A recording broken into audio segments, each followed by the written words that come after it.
नमस्कार, आज की बात में आपका स्वागत है। सबसे पहले आपको जन्माष्टमी की बहुत बहुत शुभकामनाएं। आज के दिन श्री कृष्ण का जन्म हुआ था और उन्होंने जो संदेश दिया था वो आज की दुनिया में सबसे ज्यादा रेलेवेंट है। कृष्ण का दर्शन, कृष्ण की बातें। और आज एक अच्छी खबर भी आई। रूस के राष्ट्रपति व्लादिमीर पुतिन ने दुनिया को वो खबर दी जिसका इंतजार दुनिया भर के 780 करोड़ लोग 6 महीने से कर रहे हैं। पुतिन का दावा है कि रूस ने कोरोना का वैक्सीन तैयार कर लिया है। उन्होंने कहा कि सारे टेस्ट पास करने के बाद वैक्सीन को रूस की हेल्थ मिनिस्ट्री ने मंजूरी भी दे दी है। इसका रजिस्ट्रेशन भी हो गया है और इसका डोज किसी और को नहीं बल्कि राष्ट्रपति व्लादिमीर पुतिन की बेटी को दिया गया। पुतिन ने खुद इसकी जानकारी दी। पुतिन ने दावा किया कि कोरोना के खिलाफ ये वैक्सीन काफी प्रभावी है। उनकी बेटी पर इसका अच्छा असर हुआ है। पुतिन ने बताया कि उनकी बेटी को 100 डिग्री बुखार था।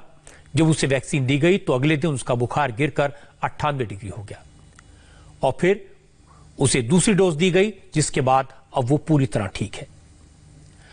दुनिया की पहली वैक्सीन को मॉस्को के गामेलिया इंस्टीट्यूट ने डेवलप किया है। पुतिन का कहना है कि ये वैक्सीन लंबे वक्त तक कोरोना से सुरक्षा देने में कारगर होगी। जल्दी ही सरकार इस वैक्सीन को मार्केट में लाने की दूसरी फॉर्मेलिटीज पूरी करेगी। रूस की सरकार का दावा है कि इस वैक्सीन को रजिस्टर करने से पहले सभी जरूरी स्टेजेस पर सफल टेस्ट किए गए हैं और जो इंटरनेशनल प्रोटोकॉल हैं उनका पालन भी पूरी तरह किया गया है। पुतिन ने दावा किया कि रूस जल्दी ही वैक्सीन का प्रोडक्शन शुरू करेगा। बताया जा रहा है कि रूस में आम लोगों के लिए वैक्सीन अगले महीने से अवेलेबल हो जाएगी। सरकार ने तय किया कि रूस में सबसे पहले वैक्सीन मेडिकल वर्कर्स, टीचर्स और दूसरे हाई रिस्क ग्रुप्स को दी जाएगी। मुझे मालूम है कि ये कारगर साबित हुई है और मैं ये फिर कहना चाहता हूं कि इस वैक्सीन ने सभी जरूरी टेस्ट पास किया है। मेरी एक बेटी को ये वैक्सीन दी गई है। इस नाते से कहा जा सकता है कि उसने भी एक्सपेरिमेंट में हिस्सा लिया था। वैक्सीन की पहली डोज के बाद उसका बॉडी टेम्परेचर 38 डिग्री सेल्सियस था, यानी 100.4 फ़ारेनहाइट, जबकि अगले दिन उसका टेम्परेचर सिर्फ 37 डिग्री सेल्सियस था, यानी 98.6 फ़ारेनहाइट। वो अब अच्छा महसूस कर रही है और उसके शरीर में भारी संख्या में एंटीबॉडीज बन चुकी हैं। टेम्परेचर была у нее 38। जब पुतिन ने ऐसा ऐलान किया तो उस पर भरोसा करना भी लाजमी है। और रूस की डिप्टी प्राइम मिनिस्टर तात्याना ने बताया कि इस वैक्सीन का मास प्रोडक्शन अगले महीने शुरू हो जाएगा। इसके बाद ये मार्केट में मिलने लगेगी। В августе 2020 года वैक्सीन के रजिस्ट्रेशन के बाद 1600 लोगों पर इसका क्लिनिकल ट्रायल चलता रहेगा। с проведением इस वैक्सीन का मास प्रोडक्शन अगले महीने सितंबर में होगा। 600 человек। बताया गया कि इस वैक्सीन के रिसर्च और मैन्युफैक्चरिंग में शामिल कई लोगों ने खुद को इस वैक्सीन की डोज दी। मॉस्को के हॉस्पिटल में सीनियर डॉक्टर स्वेटलाना को भी वैक्सीन की डोज दी गई। उन्होंने बताया कि कुछ लोगों को वैक्सीन की डोज दिए जाने पर बुखार आ सकता है, लेकिन बुखार को पैरासीटामोल से कंट्रोल किया जा सकता है। डॉक्टर ने कहा कि इस वैक्सीन का कोई साइड इफेक्ट नहीं है, जबकि इससे इम्यून सिस्टम ने बेहतर ढंग से वायरस को कंट्रोल किया। इस वैक्सीन का किसी भी वॉलंटियर्स पर कोई साइड इफेक्ट अभी तक नजर नहीं आया है और इसके रिजल्ट को देखते हुए हम ये कह सकते हैं कि वैक्सीनेशन के बाद इम्यून रिस्पांस में साफ तौर से डेवलपमेंट हुआ है। अगर पुतिन का दावा सही साबित होता है, WHO इस वैक्सीन को मंजूरी दे देता है, तो कोरोना महामारी से जूझ रही दुनिया के लिए बहुत बड़ी राहत होगी। हालांकि पुतिन के वैक्सीन तैयार होने के दावे पर कुछ साइंटिस्ट सवाल भी उठा रहे हैं। फेज 3 ट्रायल से पहले वैक्सीन को इस्तेमाल के लिए रजिस्टर करने पर भी सवाल उठाए गए। आमतौर पर तीसरे चरण में ट्रायल में कम से कम 1 महीना लगता है और इसमें हजारों लोगों पर ट्रायल होता है। वर्ल्ड हेल्थ ऑर्गेनाइजेशन के वो भी कहना है कि रूस का जो दावा है वो थोड़ी जल्दबाजी में किया गया है। WHO का कहना है कि बिना पूरी जानकारी के वैक्सीन सप्लाई करना ठीक नहीं होगा। ब्रिटेन ने कहा वो ये वैक्सीन अपने नागरिकों को अभी नहीं देगा और रूस की जनता पर इसका असर देखने के बाद इस वैक्सीन पर फैसला किया जाएगा। मल्टीनेशनल फार्मा कंपनीज की एसोसिएशन ने चेतावनी दी है कि क्लिनिकल ट्रायल पूरा किए बिना आम लोगों को वैक्सीन दिया जाना खतरनाक हो सकता है। रूस के हेल्थ मिनिस्टर मिखाइल मुराशको को एक चिट्ठी लिखी है इस एसोसिएशन ने। Association of clinical trials organisation ने कहा कि अभी तक 100 से भी कम लोगों को डोज दी गई है। ऐसे में बड़े पैमाने पर इसका इस्तेमाल डेंजरस हो सकता है। कोरोना वैक्सीन बनाने का ट्रायल दुनिया के कई देशों में चल रहा है। दुनिया भर में कोरोना को खत्म करने के लिए 160 जगह पर वैक्सीन पर काम चल रहा है। अमेरिका, ब्रिटेन, इजराइल और चीन में कोरोना वैक्सीन के ट्रायल चल रहे हैं। हमारे यहां भी कोरोना वैक्सीन को लेकर कई ट्रायल हो रहे हैं। इनमें से कुछ वैक्सीन अभी ह्यूमन ट्रायल स्टेज पर है। इस वक्त दुनिया भर के अलग अलग देशों में 19 वैक्सीन पहले दौर के ट्रायल स्टेज में है, 12 वैक्सीन दूसरी स्टेज में है, सेकेंड स्टेज पर है, जबकि 5 वैक्सीन थर्ड स्टेज में है, तीसरी स्टेज जिसे कहते हैं। आखिरी स्टेज में 5 वैक्सीन पहुंच चुकी हैं। इनके शुरुआती नतीजे अक्टूबर तक आ सकते हैं। लेकिन भारत सिर्फ इस इंतजार में नहीं बैठा कि किसी देश ने वैक्सीन बना ली और हम उस वैक्सीन को खरीदें या अपने उसका प्रोडक्शन करें। भारत सरकार का दावा है कि या तो भारत सबसे क्रेडिबल, सबसे विश्वसनीय और सबसे कारगर वैक्सीन सबसे पहले बनाएगा, और अगर किसी दूसरे देश में भी वैक्सीन बनती है तो उसकी मैन्युफैक्चरिंग भारत में ही होगी। आज हेल्थ सेक्रेटरी ने डिटेल में बताया कि भारत में वैक्सीन के कितने ट्रायल हो रहे हैं और वो किस किस स्टेज में है। भारत में 3 प्रकार की वैक्सीन्स पर अलग अलग स्तरों पर काम चल रहा है। पहली वैक्सीन है जो कि ऑक्सफोर्ड यूनिवर्सिटी ने यूके में डेवलप की, और उन्होंने एक एग्रीमेंट किया एक प्राइवेट कंपनी से जो विदेशी प्राइवेट कंपनी है। इस विदेशी प्राइवेट कंपनी ने भारत में स्थित Indian manufacturer serum institute of India के साथ एक एग्रीमेंट किया कि उसका मैन्युफैक्चर वैक्सीन का भारत में हो। इस वैक्सीन के फेज 1 ट्रायल यूके में पूरे हो चुके हैं। फेज 2 ट्रायल यूके और साउथ अफ्रीका में चल रहे हैं। फेज 3 ट्रायल ब्राजील में चल रहे हैं, और भारत में फेज 3 ट्रायल प्रारंभ करने की अनुमति भारत के रेगुलेटर ड्रग्स कंट्रोलर जनरल ने सीरम इंस्टीट्यूट ऑफ इंडिया को दी है। दूसरी वैक्सीन है जो भारत बायोटेक इंटरनेशनल, ये आईसीएमआर के साथ कोलैबोरेशन में तैयार कर रहे हैं। इसके फेज 1 और फेज 2 ट्रायल चल रहे हैं। तीसरी वैक्सीन है जो जाइडस कैडिला, ये भी भारतीय कंपनी है, इसकी भी फेज 1 और फेज 2 ट्रायल अभी चल रहे हैं। हेल्थ सेक्रेटरी की बात सुनकर लगता तो है कि भारत एक क्रेडिबल वैक्सीन डेवलप कर लेगा।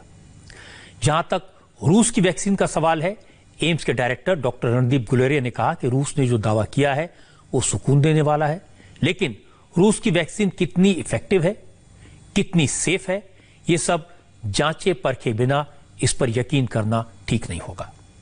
डॉक्टर गुलेरिया ने कहा कि अगर रूस की वैक्सीन इफेक्टिव है तो भारत के पास इसका मास प्रोडक्शन करने की क्षमता है।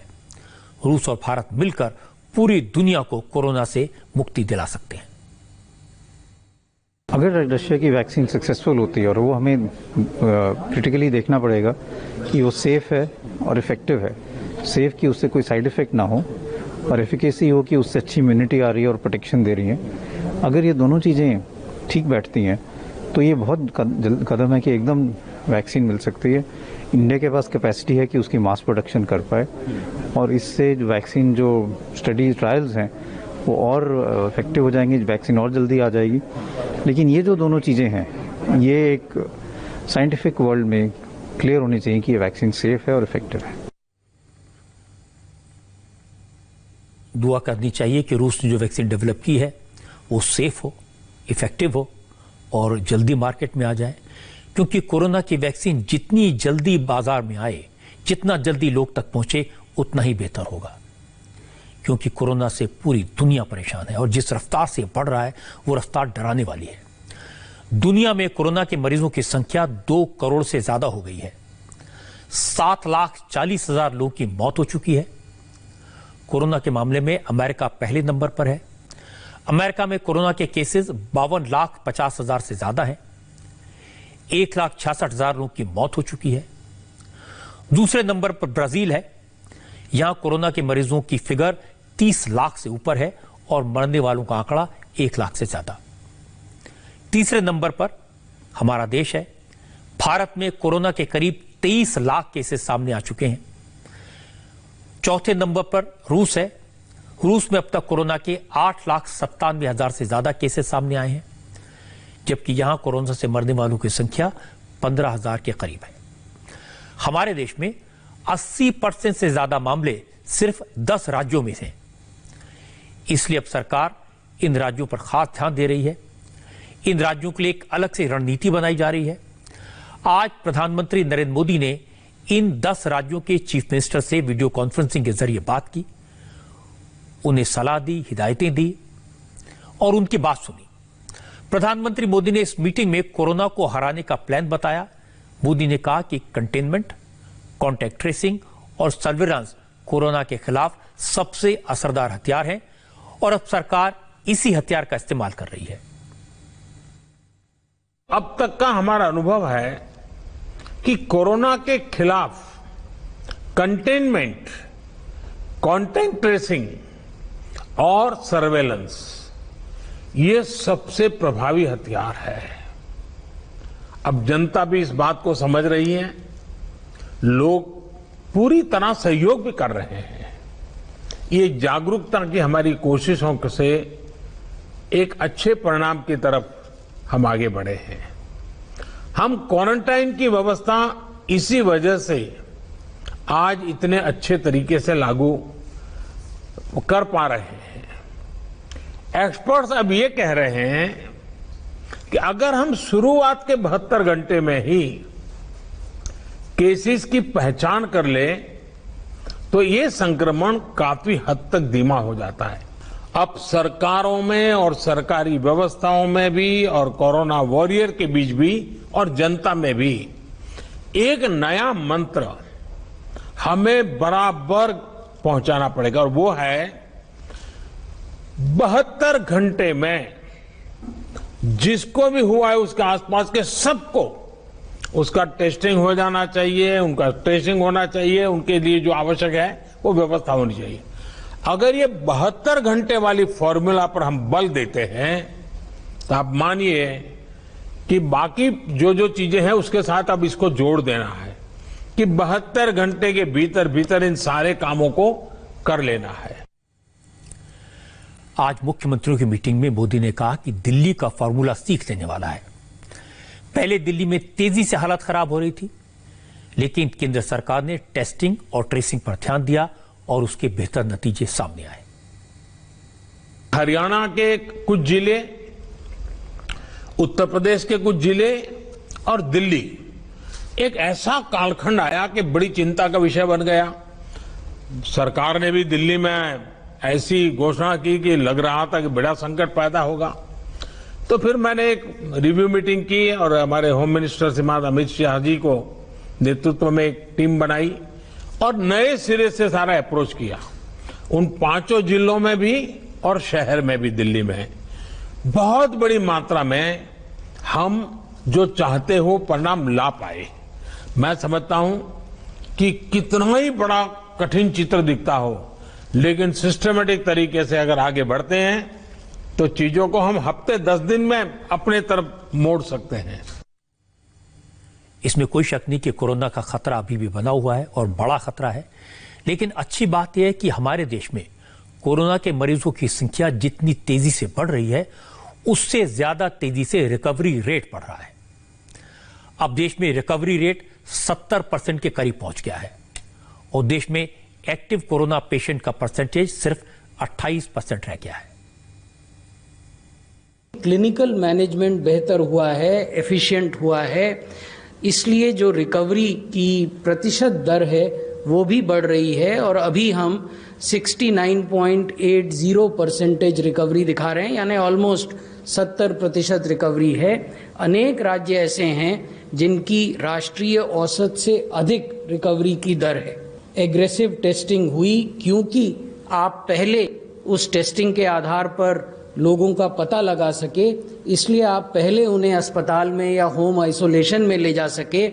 इसलिए जो एक्टिव केसेस हैं उनकी संख्या घट रही है। आज जो एक्टिव केस हैं they are only 28.21%।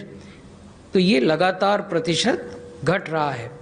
Case fertility पहली बार ये देश के स्तर पर 2% से नीचे हुआ है और आज ये 1.99% है।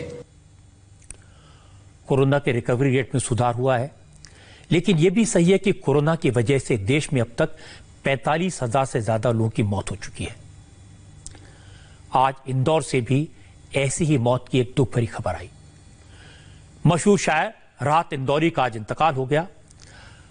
हालांकि 70 साल के राहत इंदौरी की मौत कार्डियक अरेस्ट से हुई, लेकिन वो कोरोना पॉजिटिव थे और कोरोना पॉजिटिव होने की वजह से उनको बचाना मुश्किल हो गया। उन्हें कल ही इंदौर के हॉस्पिटल में एडमिट किया गया था और उन्हें खुद ही अपने कोरोना पॉजिटिव होने की खबर दी थी और आज उनका निधन हो गया। राहत इंदौरी के बारे में क्या कहूं। हिंदुस्तान में जिन चंद शायरों ने दुनिया में नाम कमाया, मुशायरों में मशहूर हुए, तालियां बटोरी, जो बेबाकी से हिम्मत से बिना डरे अपनी बात बेखौफ होकर कहते थे, उनमें राहत इंदौरी का नाम सबसे आगे आता है।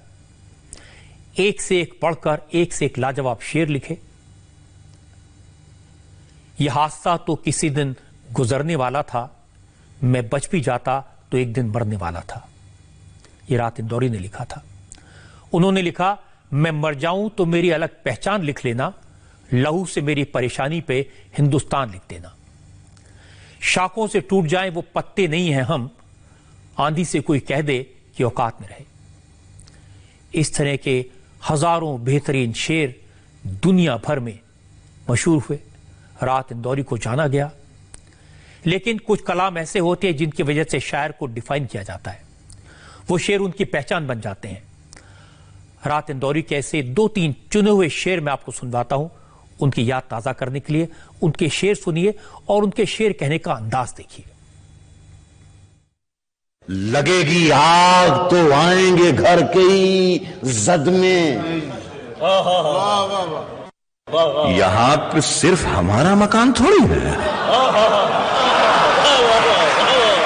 जो आज साहिबे मसनद हैं, जो आज साहिबे मसनद हैं, कल नहीं होंगे। किराएदार हैं, जाती मकान थोड़ी है। सभी का खून है शामिल यहां की मिट्टी में। किसी के बाप का हिंदुस्तान थोड़ी है।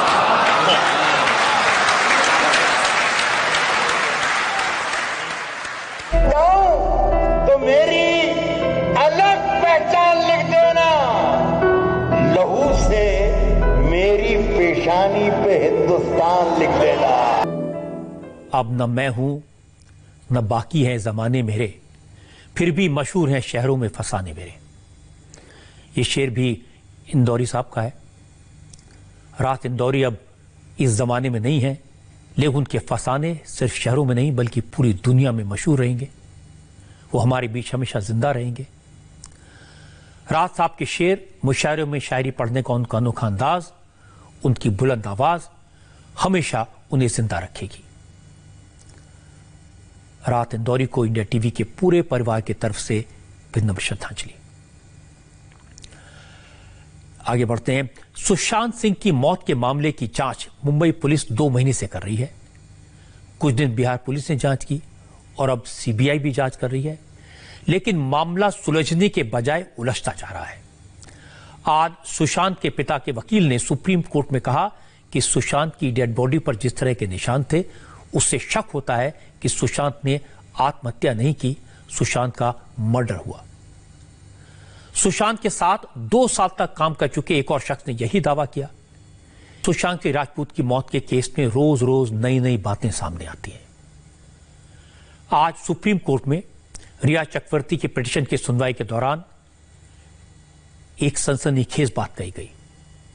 कहा गया कि सुशांत की मौत सुसाइड नहीं बल्कि प्री प्लान्ड मर्डर का केस हो सकता है।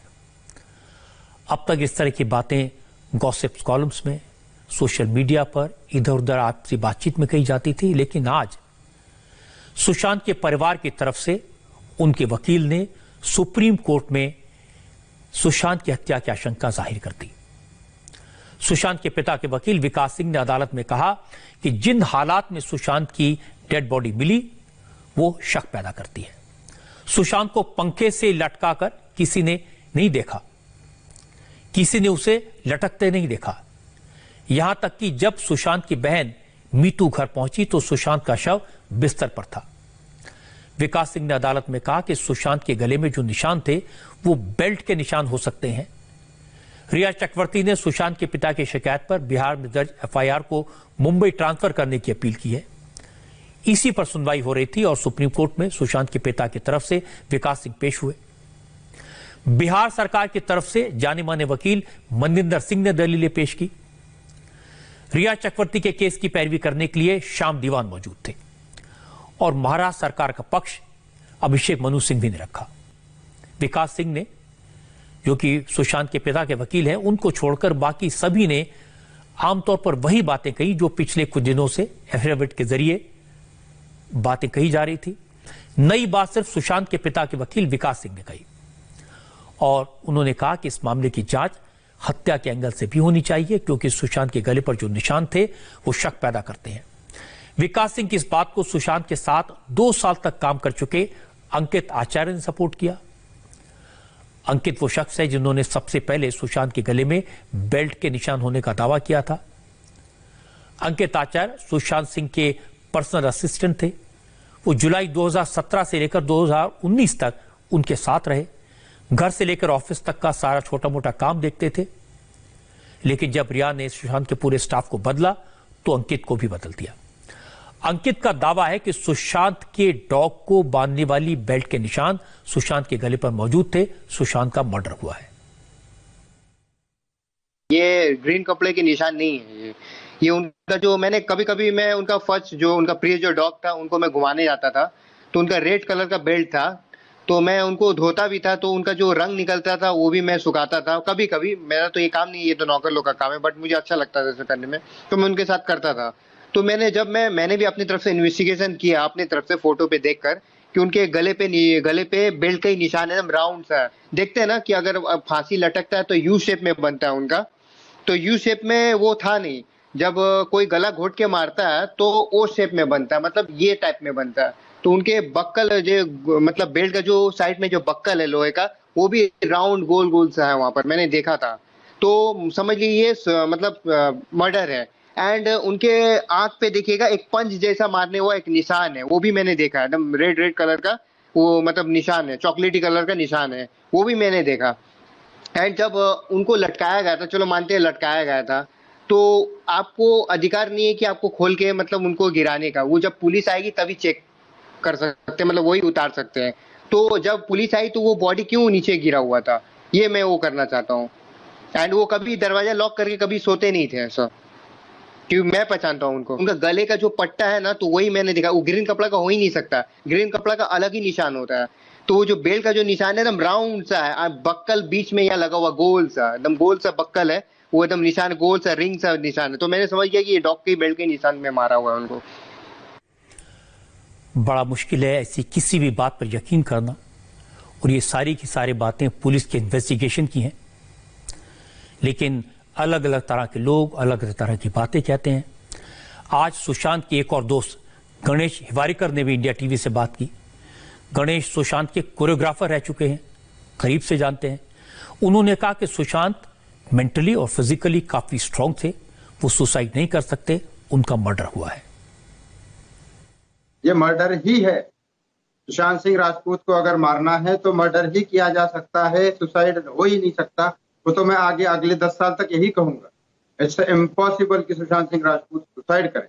और मर्डर भी कम से कम सुशांत सिंह राजपूत को मारने के लिए एटलीस्ट कम से कम 4 लोगों की जरूरत पड़ेगी। वो बहुत पावरफुल था फिजिकली, तो इतना आसानी से नहीं करा जा सकता था खत्म। वो इतना स्ट्रांगली था हर तरह से। I am not talking only about the financial status और फिजिकल स्टेटस और मेंटली और रिलेशनशिप वाइज स्टेटस, हर तरह से सुशांत सिंह राजपूत बहुत स्ट्रांग था।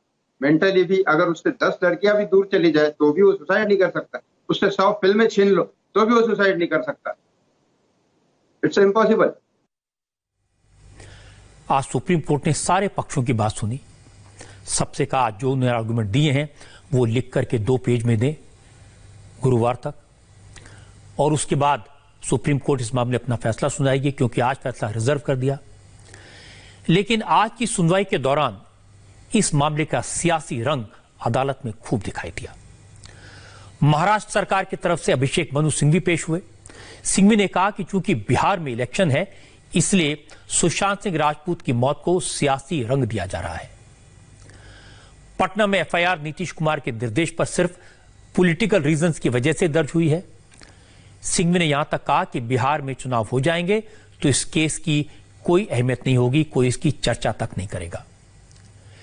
इसका जवाब बिहार सरकार की तरफ से पेश हुए मनिंदर सिंह ने तुरंत दे दिया। मनिंदर ने कहा कि मुंबई पुलिस पॉलिटिकल प्रेशर में है, इसलिए अब तक सुशांत की मौत पर पुलिस ने एफआईआर तक दर्ज नहीं की। मनिंदर सिंह ने कहा कि कुछ न्यूज़पेपर्स में तो इस केस में चीफ मिनिस्टर उद्धव ठाकरे के बेटे का नाम आया है, इसीलिए मुंबई पुलिस इस केस को दबाने की कोशिश कर रही है। इसीलिए महाराष्ट्र सरकार ने 3 अगस्त को क्वारंटीन के नियम बदले, बिहार सरकार के अफसर को क्वारंटीन कर दिया।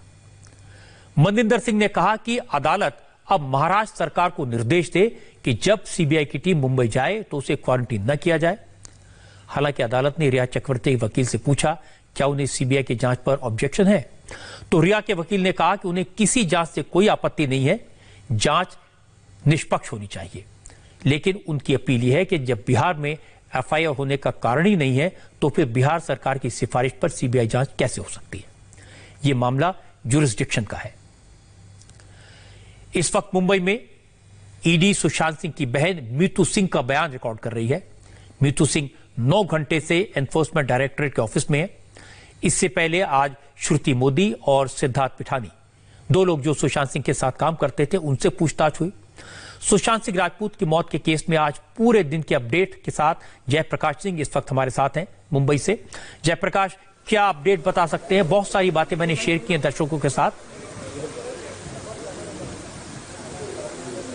जी बिल्कुल रजत सर, देखिए सुबह सबसे पहले यहाँ पर सिद्धार्थ पिठानी आए, करीब 9:30 बजे के आसपास सिद्धार्थ पिठानी यहाँ पर आए और 11:30 बजे के आसपास जो श्रुति मोदी है वो यहाँ पर आई थी। 1 बजे मीतू सिंह यहाँ पर पहुंची और मीतू सिंह और सिद्धार्थ पिठानी अभी भी ईडी के मुंबई जोनल के हेडक्वार्टर में हैं और अभी भी जो मीतू सिंह है उनका बयान लिया जा रहा है। पहली बार इस पूरे प्रकरण में सुशांत सिंह राजपूत के परिवार का कोई सदस्य, कोई मेंबर ईडी के दफ्तर पहुंचा है और अपना बयान दर्ज करा रहा है। मीतू सिंह से जो बयान लिया जा रहा है वो जो जानकारी ईडी के सूत्रों से अभी अंदर से मिली हमें कि जो 8 जून से लेकर 12 जून के बीच मीतू सुशांत सिंह राजपूत के बैंड्रा के माउंट ब्लैंक घर पर थी, तो वहां पर सुशांत ने उनको क्या बताया था जब रिया चली गई थी, क्या जानकारी दी थी, कोई बैंक ट्रांजेक्शन की जानकारी दी थी, रिया के कोई ब्लैकमेलिंग की जानकारी दी थी, अपने एफडी की कोई जानकारी दी थी, कुछ गिफ्ट की कोई जानकारी दी थी। मीतू 4 दिन सुशांत के साथ रही तो क्या क्या जानकारियां मीतू ने बटोरी थी, जो जानकारियां बाद में मीतू ने अपने परिवार के साथ शेयर की, बहनों के साथ शेयर की, जीजा के साथ शेयर की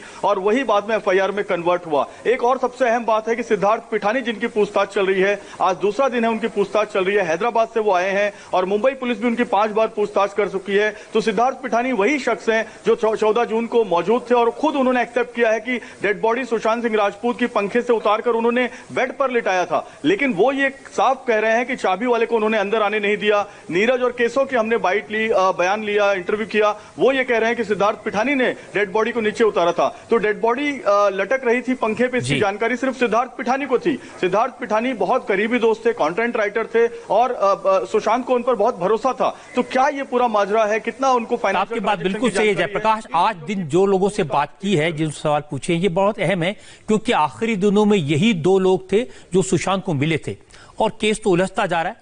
आप नजर रखिए, बड़ी जिम्मेदारी आपके ऊपर है और अपना ख्याल भी रखिए। बहुत बहुत शुक्रिया जयप्रकाश।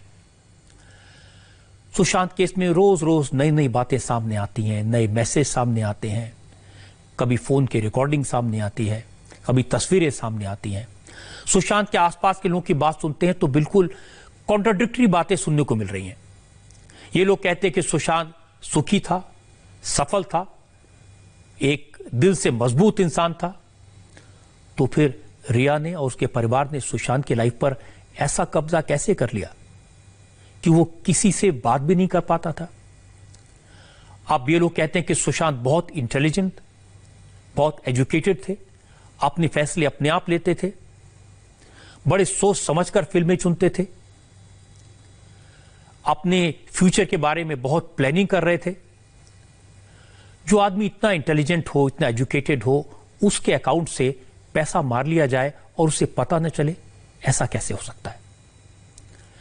कैसे रिया ने सुशांत को, उसके पिता को, उसकी बहनों को उससे इतना दूर कर दिया कि वो फोन पर भी उनसे बात नहीं कर पाते थे? वो इतने कमजोर तो नहीं थे। सब लोग बताते कि सुशांत की हेल्थ अच्छी थी, वो शरीर से ताकतवर थे, और हमने उनके जो वीडियोस देखे हैं उसमें दिखता है। तो क्या ऐसे ताकतवर व्यक्ति को कोई गले में पट्टा डालकर मार सकता है?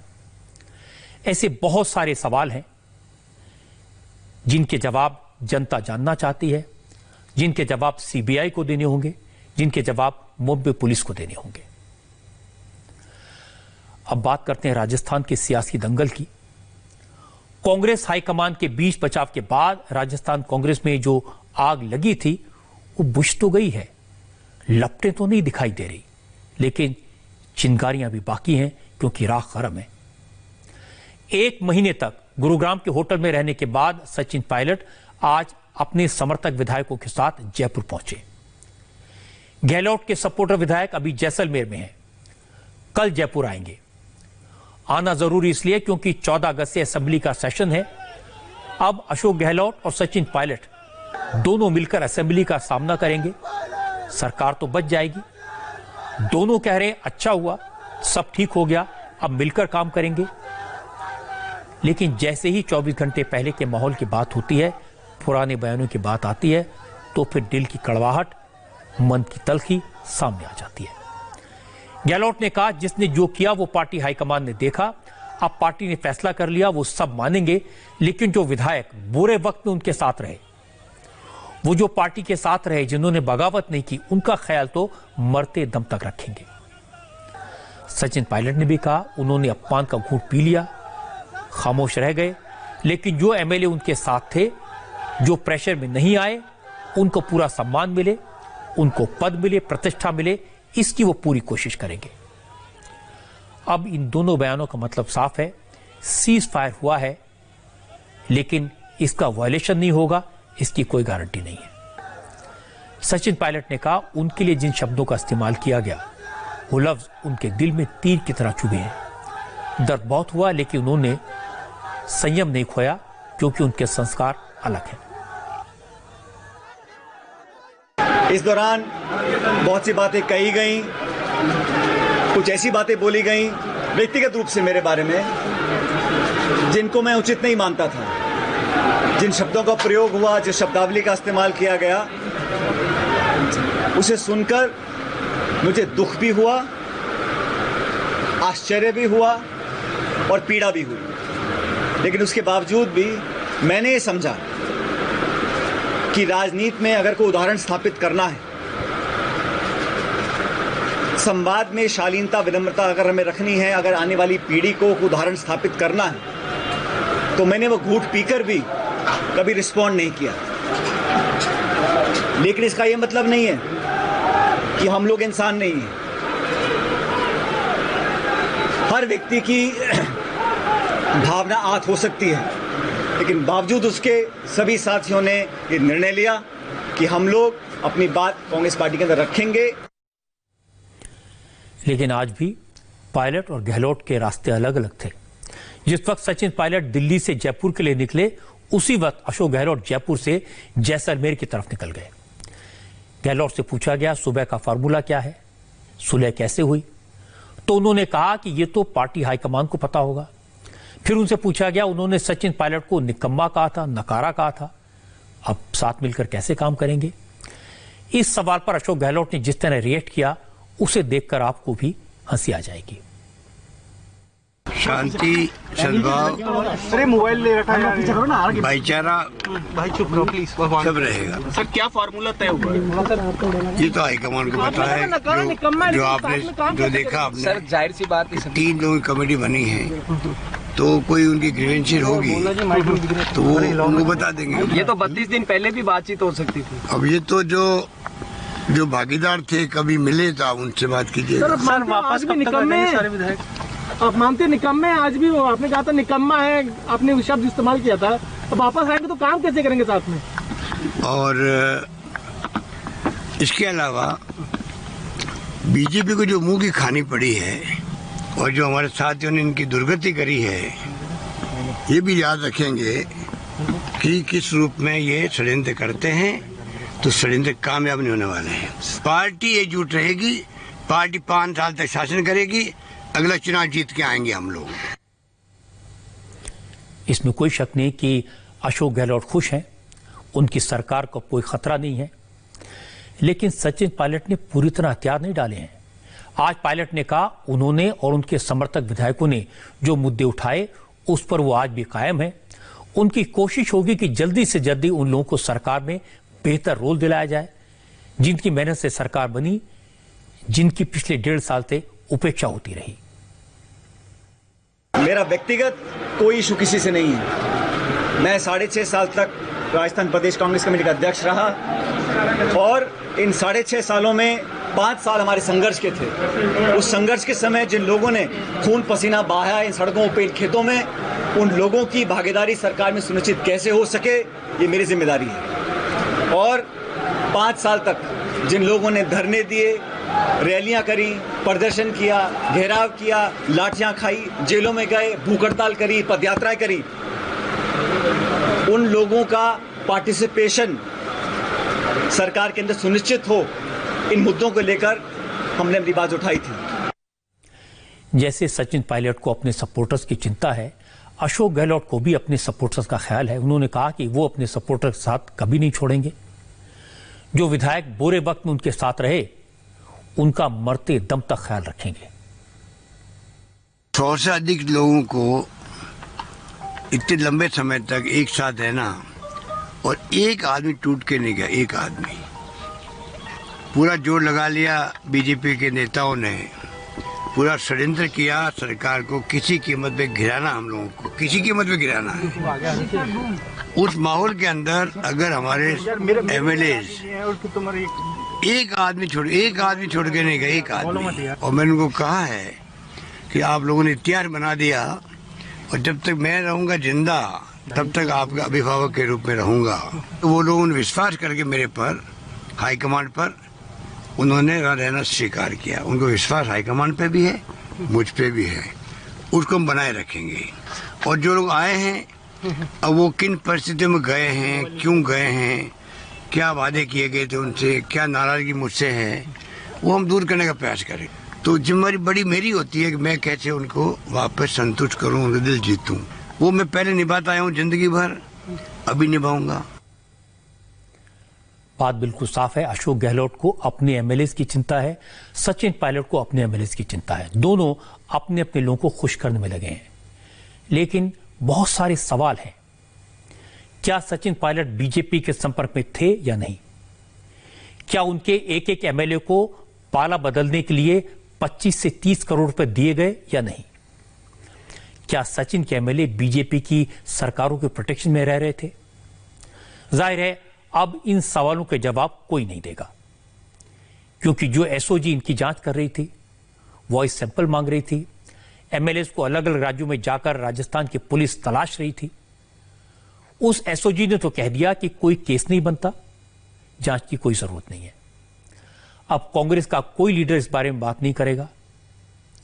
यह राज अगर राज है तो इसका कभी पता नहीं चलेगा। जहां तक सचिन पायलट का सवाल है, उनकी वापसी से गहलोत की नाराजगी कितनी है, इसकी चर्चा आज भी हो रही है। अब गहलोत के समर्थकों की नाराजगी दूर करने के लिए पार्टी ने नया दाव चला है। जैसलमेर कांग्रेस विधायक दल की बैठक में रणदीप सुरजेवाला ने कहा कि सचिन पायलट दरवाजे पर आए हैं, हम उनको धुतकार नहीं सकते। उत्तर प्रदेश में आज एक लड़की की मौत की खबर सुर्खियों में रही। अमेरिका में पढ़ने वाली इस लड़की की मौत पर सियासत भी हुई। उत्तर प्रदेश के बुलंदशहर में एक होनहार बेटी की मौत की चर्चा पूरे देश में है। सुदीक्षा भाटी नाम की लड़की की मौत बाइक एक्सीडेंट में हुई, लेकिन परिवार वालों का आरोप है कि सुदीक्षा अपने चाचा के साथ जा रही थी। रास्ते में बाइक पर सवार 2 लड़कों ने उसके साथ छेड़खानी की। लड़कों की इन हरकतों की वजह से सुदीक्षा के चाचा की बाइक का बैलेंस बिगड़ा। सुदीक्षा बाइक से गिर गई और मौके पर ही उसकी मौत हो गई। सुदीक्षा की मौत वाकई में परेशान करने वाली है।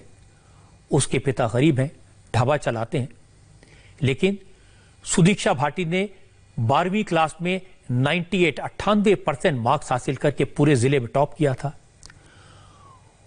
उसे अमेरिका में पढ़ाई के लिए करीब 4 करोड़ रुपए की स्कॉलरशिप मिल रही थी।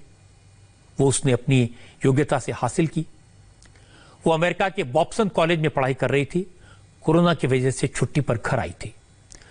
सुदीक्षा की मौत से पूरा परिवार सदमे में है। सुदीक्षा के चाचा के मुताबिक लड़के करीब 2 किलोमीटर से उनका पीछा कर रहे थे। इसी कारण एक्सीडेंट हुआ। सुदीक्षा के पिता ने कहा उनकी बेटी की हत्या हुई है, उन्हें इंसाफ चाहिए।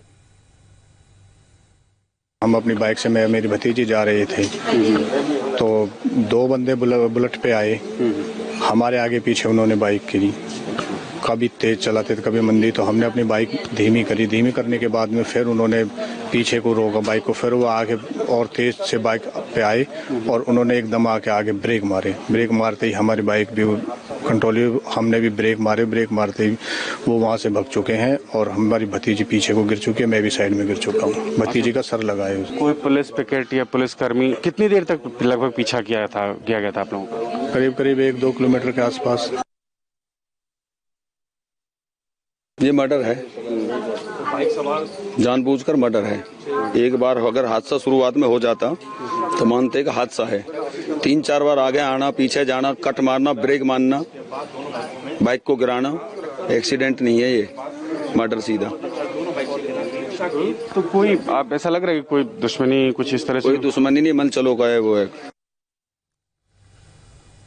सुदीक्षा के पिता की इस नाराजगी, उसके परिवार का गुस्सा पुलिस से है, क्योंकि पुलिस परिवार वालों के दावे को गलत बता रही है। पुलिस का कहना है ये एक्सीडेंट का केस है, यह हादसा है, छेड़छाड़ जैसी बात पहले सामने नहीं आई थी। पुलिस का दावा है कि बाइक पर सुदीक्षा के साथ सिर्फ उसका छोटा भाई था। छोटा भाई बाइक चला रहा था, सुदीक्षा के चाचा उसके साथ नहीं थे। पुलिस ने एक सीसीटीवी फुटेज भी जारी किया है। हमारे संवाददाता भास्कर मिश्रा मौके पर पहुंचे, उन्होंने लोगों से बात की। जिस शख्स ने पुलिस को इस इंसिडेंट की जानकारी दी थी, एक्सीडेंट के बारे में बताया था, उसने भी बताया कि बाइक पर 2 ही लोग थे, जबकि बुलेट वाले ने इमरजेंसी ब्रेक लगाया तो सुदीक्षा के भाई की बाइक बुलेट से टकरा गई।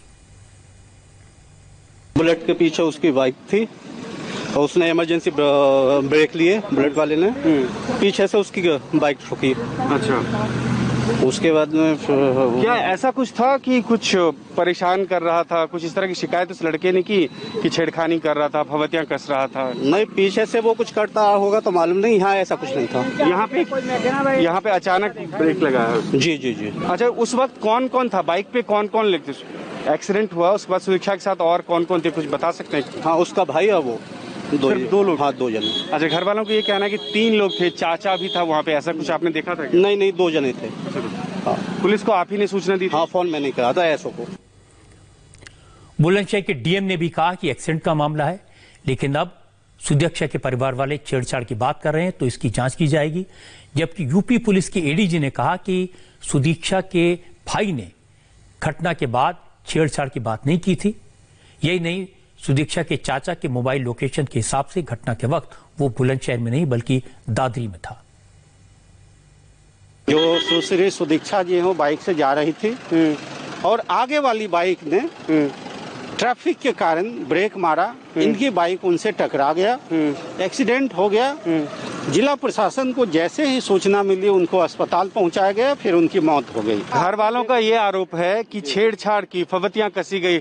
बाइक पे सवार 2 लोग थे, वो तकरीबन 2 किलोमीटर तक पीछा करते रहे और अचानक ब्रेक मारा, इसकी वजह से ये एक्सीडेंट हुआ। ये एक्सीडेंट नहीं, मर्डर है। अब देखिए, आप मौके पर हैं, आप देख रहे हैं कि ये क्षेत्र सुनसान है ना, सुनसान है। और जो छेड़छाड़ की बात बताई है उसके बारे में जानकारी की जा रही है, इंक्वायरी की जा रही है। जो मृतका के भाई हैं, उन्होंने तत्काल पहुंचे हुए पुलिसकर्मी में से किसी से छेड़खानी की बात नहीं बताई थी। मृतका के चाचा जिन्होंने आज सुबह ये बताया कि मोटरसाइकिल वो खुद चला रहे थे, उनके मोबाइल का विश्लेषण किया गया तो पाया गया कि घटना के कुछ देर पहले वो दादरी में मौजूद थे और करीब 10:49 बजे सुबह घटना के बाद औरंगाबाद घटनास्थल पर पहुंचे। हो सकता है पुलिस की बात सही हो, लेकिन एक होनहार बेटी इस तरह से अचानक दुनिया छोड़ जाए तो परिवार पर, पिता पर, चाचा पर क्या बीत रही होगी, ये भी समझना चाहिए। हमारी संवेदनाएं इस परिवार के साथ हैं और मेरा पुलिस से कहना है कि हो सकता है कि सुदीक्षा की मौत एक्सीडेंट का मामला हो सकता है सुदीक्षा के परिवार वालों ने जो बयान दिए उनमें थोड़ा बहुत अंतर हो, लेकिन अगर इस दुखी परिवार को लगता है कि उनकी बेटी की मौत छेड़छाड़ की वजह से हुई, अगर बेटी के पिता को लगता है कि किसी मोटरसाइकिल वाले ने उसके साथ ऐसी हरकत की और फिर उसको मार दिया, तो पुलिस को, प्रशासन को इसका ध्यान रखना चाहिए और इस एंगल से भी इसकी जांच करनी चाहिए और इस तरह के सबूत पेश करने चाहिए जिससे सुदीक्षा के परिवार को संतोष मिले, उनके दिल को ठंडक मिले, उन्होंने अपनी बेटी खोई है। सुदीक्षा की मौत रोड एक्सीडेंट में हुई। इसी तरह कर्नाटक में 3 साल पहले रोड एक्सीडेंट में एक महिला की मौत हुई थी और आज उसके पति ने नए घर में गृह प्रवेश किया तो रिश्तेदार उस महिला को नए घर के ड्राइंग रूम में बैठा देखकर चौंक गए। ये करिश्मा कैसे हुआ? मैं बहुत इंटरेस्टिंग खबर आपको बताता हूं। आज कर्नाटक के कोप्पल में लोग उस वक्त हैरान रह गए जब उन्होंने 3 साल पहले रोड एक्सीडेंट में मर चुकी एक महिला को उसके पति के नए घर के नए ड्राइंग रूम में बैठे देखा। असल में कोप्पल में श्रीनिवास गुप्ता के घर का आज गृह प्रवेश था। रिश्तेदार उनके घर पहुंचे तो देखा श्रीनिवास की पत्नी माधवी भी सोफे पर बैठी है। लोग चौंक गए क्योंकि 3 साल पहले, सब जानते हैं, पूरा परिवार तिरुपति जा रहा था। उस वक्त माधवी की रोड एक्सीडेंट में डेथ हो गई थी, इसलिए लोग माधवी को देखकर चौंके। बताया उन्होंने अपनी पत्नी का एक सिलिकॉन स्टैचू बनवाया है, ये बिल्कुल असली जैसा लगता है। श्रीनिवास ने बताया कि तिरुपति जाने से पहले माधवी ने अपने नए घर का काम शुरू किया था। घर कैसा होगा, डिजाइन कैसा होगा, इसका पूरा ध्यान माधवी दे रही थी, लेकिन इसी दौरान एक्सीडेंट हुआ, उनकी मौत हो गई। 3 साल बाद जब घर पूरा हुआ, गृह प्रवेश होना था, पूजा होनी थी, तो श्रीनिवास ने माधवी की सिलिकॉन स्टैचू के साथ बैठकर पूजा की और गृह प्रवेश को संपन्न किया। इस दौरान उनकी बेटियां उनके साथ रहीं। मां की स्टैचू को सजाने संवारने का काम बेटियों ने किया, बाकायदा पैर छूकर मां से आशीर्वाद लिया। श्रीनिवास ने कहा कि पत्नी को फिर से अपने घर में देखना एक सुखद एहसास है, ये उसके सपनों का घर है और श्रीनिवास ने जो किया उसकी चर्चा पूरे शहर में हो रही है। अब आपको दिखाएंगे सुशांत की मौत की मिस्ट्री पर एक स्पेशल रिपोर्ट। आज एनफोर्समेंट डायरेक्टोरेट ने रिया चक्रवर्ती और उनके परिवार के मोबाइल को अपनी कस्टडी में ले लिया। आज ईडी रिया के मोबाइल से क्या राज जानना चाहती है,